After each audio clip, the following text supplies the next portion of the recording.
చెరుకు అనేటువంటిది ఆయన చాలా ఇష్టం. చెరుకు రసం ఆ గణపతికి పెట్టాలి. గరకబోస అనేటువంటిది అతనికి పెట్టాలి. గరక అంటే గట్టి, గట్టి కూడా అతనికి పెట్టాలి. అటుకులు బెల్లము, చిటికటి చూపులు, మెల్లని మంద హస్తములు, పోయి పార్వతీ పుత్ర నీకు వందనాలు అంటున్నాను. అటుకులు బెల్లము చిరుకడు అయినా చాలు, మెల్లని చూపులు మంద హస్తము బుద్ధనైనా చాలు అన్నట్టుగా పోయి పార్వతీ తనయ నీకు నేను దొరికేదను అంటున్నాను. తొండము నేక దంతము తోరపు బొచ్చయు, మెండుగ మ్రోగేటి గజ్జలు ఓయి పార్వతీ తనయ నేను నీకు బ్రొక్కెదు అంటున్నాడు. గణపతి యొక్క తొండంతో సహా, అతని బొజ్జతో సహా, కాళ్ళతో సహా ఒక ఓం అనేటువంటిది రాసి ఉంటుంది. ఇట్లా ఆ ఓం అనేటువంటిది కూడా అతని యొక్క ఓంకార మాదిరిగా మనిషిలో ఒక మూలాధార చక్రం ఎట్లా ఉంటుందో గణపతి అనేటువంటి వాడు కూడా అంత పవర్ఫుల్ అన్నమాట. ప్రతిరోజు కూడా ఎవరిదో పాపిష్టి ముఖం చూసే బదులు పొద్దున్న లేదు వినాయకుడి ముఖం చూడండి, మీకు అన్ని శుభాలే జరుగుతాయి. పొద్దుగా లేచి ఒక రాగి ఆకును చూడండి, అందులో వినాయకుని ఆకారం పెట్టుకొని అంతా శుభప్రదం జరుగుతుంది. కాబట్టి ఆ మహాగణపతి అనేటువంటి వాడు చాలా శక్తి గణపతి, యోగ గణపతి, బుద్ధి గణపతి, శక్తి గణపతి, ఆరోగ్య గణపతి. కొంతమందికి స్కిన్ సంబంధించినటువంటిది కూడా ఉంటుంది ఎఫెక్ట్. ఆ స్కిన్ ప్రాబ్లం కూడా తొలగిపోవాలంటే రాహు అనేటువంటిది అమ్మవారు, కేతు అనేటువంటి వాడు గణపతి. అందుకనే ఈ బిల్వపత్రాలన్నీ కూడా పెడతారనమాట. ఇవి 21 బిల్వపత్రాలు పెడతారమ్మా. ఈ 21 బిల్వపత్రాలన్నా కూడా అందులో తులసి బిల్వపత్రం సమర్పయామి అంటారు. ప్రతిరోజు ఎక్కిస్తే ఆయనకు నచ్చదట, కేవలం ఈ ఒక్కరోజు ఎక్కుతుందట ఆ యొక్క తులసి. కాబట్టి మిగతా రోజులలో తులసి పెట్టారనుకోరండి కొట్లుంటారు అయితే గణపతి కదా. కాబట్టి తులసికి గణపతికి చాలా విరుద్ధంగా ఉంటుంది. కాబట్టి ఈ ఒక్కరోజు ఆ తులసిని ఆరాధించుకొని అంతటి యొక్క మహానుభావుడు అయినాడు కాబట్టి గణపతిని వేడుకోండి, గణపతిని ఆరాధించుకోండి. వీరైనంత మటుకి శక్తివంతంగా పిల్లలు అనేటువంటి వారు, విద్యలో వెనకబడ్డటువంటి వారు, కరోనా బాధ్యలో చదువులంటే వెనకకు అయిపోయింది, సెల్ ఫోన్లు అన్నీ కూడా మీ దగ్గరకు అయిపోయినాయి, అవునా కదా? అన్ని ఆన్లైన్ చదువులు అయిపోయినాయి. కాబట్టి ఆ చదువులలో విద్య గణపతి, నాట్య గణపతి, మరకథ గణపతి, లక్ష్మీ గణపతి అన్నట్టుగా ఆ గణపతిని బుక్స్ పెట్టుకుంటారనమాట. ఈరోజు ఆ బుక్స్ పెట్టుకొని పూజ చేసుకొని మహా వేడుకుంటే బుద్ధిగా సమర్పిస్తాడు మహాగణపతి. కాబట్టి ఈరోజు స్వామివారిని ఆరాధించుకొని స్వామివారి వేడుకోవడం ద్వారా మోక్షదాయకంగా పొందుతుంది. కాబట్టి ఎన్ని పనులున్న సమయాలన్నీ కూడా పక్కకు పెట్టుకొని పిలవగానే ఆ స్వామి ఇరుకొని చేయించుకుంటున్నాడు. కాబట్టి నాకు కూడా ధన్యం అనుకుంటున్నాను. కాబట్టి గణపతి మీకు ఎల్లవేళలా అతని యొక్క తొండంతో మీకు ఆశీర్వదిస్తే అన్ని కష్టాలన్నీ కూడా తొలగిపోతాయి.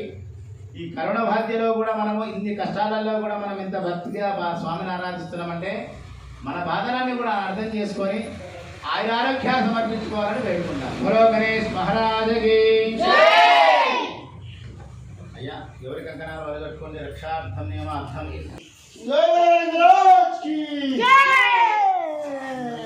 అర్థేనమ్మ కర్పూర మంగళ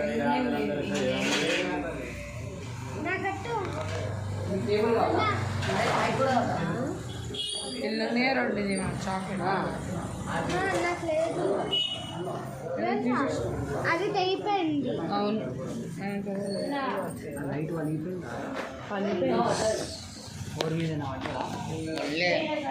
మంగళం కౌసలేంద్రాయ మహనీయ గుణాత్మనే చక్రవర్తి ధనోదాయ సార్వభౌమాయ మంగళం.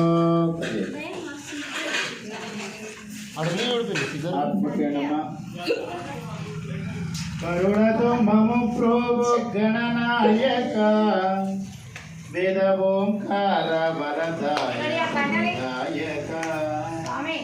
పార్వతి వరపనయ కోమల కృప నిలయ అభయమునందించరావేమయా కరుణతో మము ప్రోము గణనాయక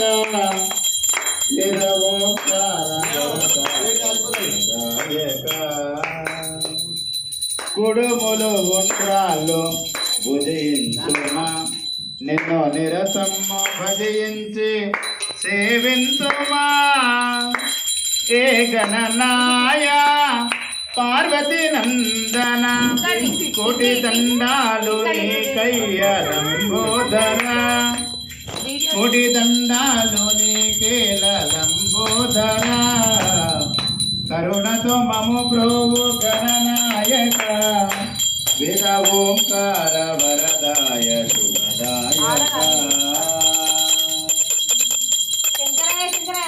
శంకరాయ శంకరాయ శంకరాయ మంగళం శంకరే మనోహరాయ శాశ్వతాయ గురువరాయ మంగళం దత్తాత్రేయ మంగళం రాఘవ మంగళం రామకృష్ణ మంగళం గణపతికి మంగళం గురుగణతో మంగళం మంగళం మంగళం నిత్యజయ మంగళం సర్వమంగళమాంగళ్యే శివే సర్వార్థసాధకే శరణ్యే త్ర్యంబకే దేవి నారాయణీ నమోస్తుతే శ్రీకాంతాయ కాంతాయ కళ్యాణదేన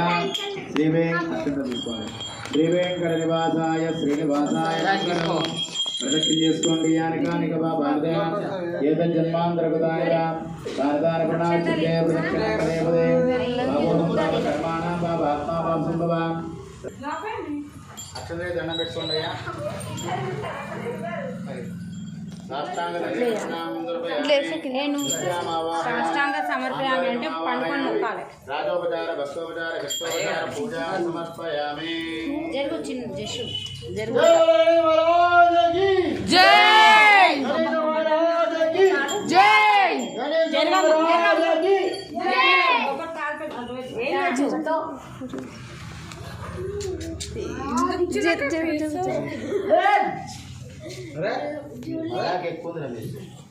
ఇదే ఉంది లేదు ఏదేదో టైం పాస్ పెట్టుకున్నట్టు ఉంది గణపతి గణేశ మహారాజ్